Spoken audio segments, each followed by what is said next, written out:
eu pareço um lixo. E eu parecia mesmo naquela época. Eu nunca fui assim, mas herdei meu senso de negócios do meu pai. Acho que herdei essa força. Ela nunca ouviu aquelas palavras. Não quando comprou uma casa para ele. Não quando suas músicas chegaram a todos os cantos do mundo.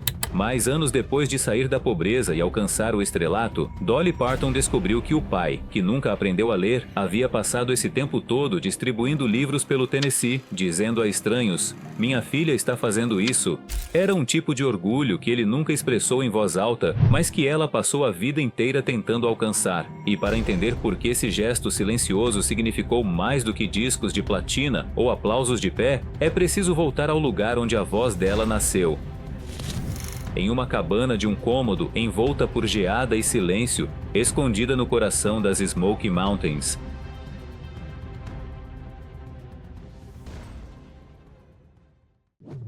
A Garota das Montanhas. Muito antes dos holofotes e dos brilhos, existiam apenas o ar gelado e o assoalho rachado. Dolly Rebecca Parton nasceu em 19 de janeiro de 1946, em uma cabana de um cômodo em Locust Ridge, no Tennessee, um pequeno pedaço de terra encravado nas profundezas das Smoky Mountains. Ela foi a quarta de 12 filhos e tudo em sua vida era definido pela falta. Sem eletricidade, sem água encanada e sem qualquer proteção contra os invernos brutais dos Apalaches. Seu pai, Robert Lee Parton, trabalhava como meeiro e operário braçal. Ele não sabia ler nem escrever, mas carregava o peso da família nas costas, voltando todos os dias com as mãos marcadas pelos campos de tabaco e uma frustração silenciosa. Sua mãe, Avie Lee, costurava roupas a partir de sacos de farinha e cantava para os filhos quando a fome durava mais do que a comida.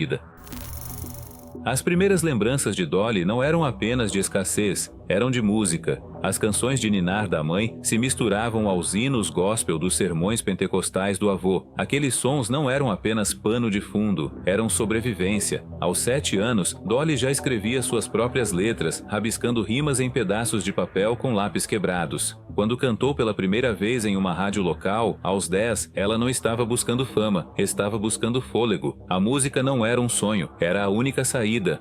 Mas na escola, esse mundo não importava. Ela era alvo de zombaria por causa das roupas, do sotaque e das mãos sujas de terra. Anos depois, contou que nem sabia que deveria sentir vergonha de ser pobre, até perceber o jeito como as outras crianças a olhavam. Aquela vergonha virou uma cicatriz que ela aprendeu a carregar em silêncio e que mais tarde alimentaria cada verso que ela escreveria. Nashville e a luta para ser ouvida. Em 1964, com o ensino médio mal terminado e uma mala de papelão na mão, Dolly embarcou em um ônibus da Greyhound rumo a Nashville. Ela tinha 18 anos, estava sozinha e carregava $20 e um violão. Mas, acima de tudo, levava uma certeza de que sua voz, afiada como o vento da montanha e quente como o sol batendo no zinco, podia mudar tudo. Nashville, porém, não estava esperando por ela. Ela chegou a uma cidade construída sobre sonhos, mas sustentada por porteiros invisíveis. Os executivos da música que conheceu a descartaram antes mesmo de ouvi-la cantar uma nota. Diziam que ela era country demais para a música country, que sua voz era aguda demais, que sua aparência chamava a atenção demais. Ela morava em um apartamento apertado, tomado por baratas, sobrevivendo à base de pacotinhos de ketchup e bolachas salgadas roubadas de lanchonetes. Os dias eram passados batendo em portas de estúdios, as noites escrevendo letras sobre pessoas que nunca escutavam. E quando finalmente a deixavam cantar, ela entregava tudo. Despejava fome, memória e vergonha nas músicas, mas a resposta era sempre a mesma: ombros encolhidos, risadinhas, indiferença. Um executivo riu e mandou que ela voltasse para as montanhas. Outro disse que Nashville não precisava de mais uma ninguém. Cada rejeição ecoava o que ela ouvira a vida inteira. Você não pertence a este lugar. Ainda assim, ela ficou. Fez trabalhos de gravação de demos, limpou escritórios, aceitou qualquer coisa que mantivesse as luzes acesas. Ela não estava apenas tentando dar certo, estava tentando não desaparecer. Então, em 1966, assinou com a Monument Records. Não era um contrato dos sonhos, mas, pela primeira vez, seu nome seria impresso na capa de um disco. A garota que tentaram apagar estava prestes a começar a escrever o próprio nome na história da música country. A Gaiola de Strass. Em 1967, Dolly Parton tinha um pequeno contrato com uma gravadora, um sucesso modesto e uma cidade inteira ainda apostando contra ela. Então veio a ligação que mudaria tudo. Porter Wagoner, um astro consagrado da música country com um programa de televisão exibido nacionalmente, precisava de uma nova co-apresentadora. Ele escolheu Dolly. Para milhões de americanos, aquilo parecia o grande momento dela. E no papel, era mesmo. Toda semana, ela estava ao lado de Porter em vestidos reluzentes de strass, cantando em harmonia diante de plateias iluminadas. A química entre os dois parecia natural, a fama dela crescia, as músicas subiam nas paradas e seu rosto se tornava conhecido em todo o país. Mas o que o público não via era que o palco onde ela brilhava também era uma gaiola. Porter deixou de ser apenas um mentor, tornou-se empresário, guardião e, com o tempo, um obstáculo. O contrato que ela assinou lhe dava controle sobre agendas, gravações e direitos autorais. Ele ficava com uma grande parte dos ganhos dela e vetava canções que vinham direto da alma dela. Quando Dolly reagia, as discussões explodiam, atrás das portas dos camarins e entre uma gravação e outra. Ele a lembrava constantemente de que sem ele, ela não era nada, e uma parte dela temia que aquilo fosse verdade. Ainda assim, ela continuou escrevendo. Em segredo, compôs a música que se tornaria sua rebelião silenciosa, I Will Always Love You. Não era um adeus romântico, era uma despedida do homem que construiu sua carreira e quase quebrou seu espírito. Em 1974, depois de 7 anos ao lado de Porter, ela finalmente cantou a música para ele. A voz tremia de tristeza, mas também de determinação. Ele chorou e a deixou partir. O que veio depois não foi apenas libertação, foi risco. Ela estava deixando a maior vitrine que já tivera, entrando no desconhecido sem segurança financeira nem apoio da indústria, mas pela primeira vez, a voz dela pertencia somente a ela.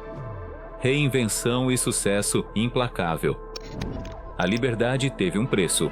Dolly não estava mais presa a Porter Wagoner, mas saiu com dívidas, incertezas e uma indústria inteira observando, à espera de que ela desaparecesse. Em vez disso, lançou I Will Always Love You como single solo, e a música chegou ao número 1. Pela primeira vez, o mundo a viu não como coadjuvante de alguém, mas como uma artista por mérito próprio. Nos anos seguintes, ela quebrou todas as expectativas. Jolene, com sua melodia assombrosa e precisão emocional, consolidou seu gênio como compositora. Em 1977, Here You Come Again se tornou seu primeiro grande sucesso de crossover pop, alcançando um novo público sem que ela abandonasse suas raízes. Depois, em 1980, escreveu e estrelou 9 to 5.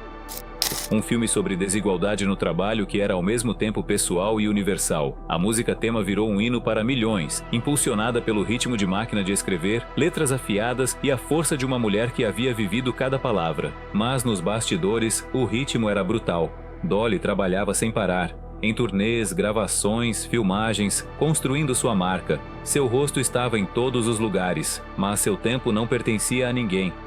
Quanto mais alto ela subia, mais frágil sua base se tornava. Mais tarde, ela admitiria que tinha medo de parar, nem que fosse por um instante. Descansar parecia à beira de um precipício. O sucesso já não estava mais em dúvida, mas a paz continuava distante. Embora tivesse conquistado sua independência, os holofotes trouxeram um novo tipo de confinamento. E, por baixo dos paetês, algo começava a se desfazer em silêncio. Saúde mental e fragilidade. Em meados dos anos 1980, o nome de Dolly Parton era sinônimo de sucesso, mas o sucesso, como ela revelaria mais tarde, quase lhe custou tudo. Enquanto os fãs viam uma artista radiante iluminando palcos e telas de cinema, Dolly enfrentava uma escuridão que mal conseguia explicar, uma depressão profunda que chegou em silêncio e tomou conta com uma força assustadora. Ela ignorou os sinais de alerta por anos. Exaustão constante, anestesia emocional e a culpa persistente pelo tempo perdido com o marido, Carl Dean. Apesar do vínculo duradouro entre eles, o casamento muitas vezes foi esticado pela ausência e pela fama. Em entrevistas raras, Dolly admitiu que se sentia mais casada com o trabalho do que com o homem que a amou discretamente desde o começo. E nesse silêncio, a solidão se tornou insuportável. No ponto mais baixo, ela pensou em acabar com tudo. Um dia, sozinha, sentada com uma arma carregada, sentiu-se escorregar em direção ao limite, mas então, no que mais tarde descreveu como um momento de timing divino, seu cachorrinho entrou correndo no quarto, os olhos cheios de preocupação, o rabo balançando com um amor ingênuo, sem saber de nada. Aquele instante simples, o olhar inocente de um ser que precisava dela, foi o suficiente para fazê-la parar. Naquele momento, enquanto o cachorro a encarava com lealdade inconsciente, algo frágil e profundamente humano atravessou o desespero. Ela não conseguiu puxar o gatilho. Não enquanto ainda houvesse uma alma viva no mundo que precisasse dela. Esse único lampejo de conexão a puxou de volta da beira do abismo. Ela buscou terapia, se apoiou em amigos próximos e iniciou o doloroso processo de cura. A mulher que havia carregado mundos inteiros em canções quase foi destruída pelo silêncio. Mas dos escombros ela começou a se reconstruir. Não como uma estrela, mas como uma sobrevivente. O legado que ele nunca disse em voz alta. Durante a maior parte da vida, Dolly Parton esperou por algo que nunca veio em palavras. Seu pai, Robert Lee Parton, era um homem moldado pelo silêncio, pela pobreza e por um orgulho que nunca aprendeu a se expressar em voz alta. Ele amava profundamente a filha, mas, no mundo deles, o afeto era prático, não verbal. Mesmo quando Dolly comprou uma casa para os pais, tirou a família das dificuldades e se tornou um ícone global, raramente ouviu a frase que mais desejava escutar: "Tenho orgulho de você." Anos depois, muito tempo depois de a fama ter virado rotina, Dolly descobriu a verdade de uma forma mais silenciosa. Seu pai, que nunca aprendeu a ler nem a escrever, passou a se envolver de maneira especial com a Imagination Library, o programa que envia livros gratuitos para crianças. Sem alarde ou atenção, ele ajudava a entregar livros pelo Tennessee, dizendo com orgulho a vizinhos e desconhecidos que a filha estava dando às crianças aquilo que ele nunca teve: alfabetização, oportunidade, um começo. Para um homem cuja vida foi definida por limitações, essa era a linguagem do orgulho. Ele não sabia elogiá-la em discursos ou entrevistas, mas podia carregar livros para dentro de casas como aquela em que a criou. Quando Dolly percebeu isso, tudo o que ela achava que tinha faltado ganhou um novo sentido. A aprovação que ela perseguiu por décadas sempre esteve ali, expressa em gestos, e não em palavras. Dolly Parton nunca esteve atrás de monumentos, ela estava construindo pontes. De uma cabana congelada pelo frio a milhões de lares cheios de música, livros e esperança, ela mostrou que o verdadeiro legado é aquilo que você entrega aos outros. Se essa história te tocou, deixe um like, compartilhe a trajetória dela e se inscreva para mais histórias não contadas de vidas que ajudaram a moldar o mundo.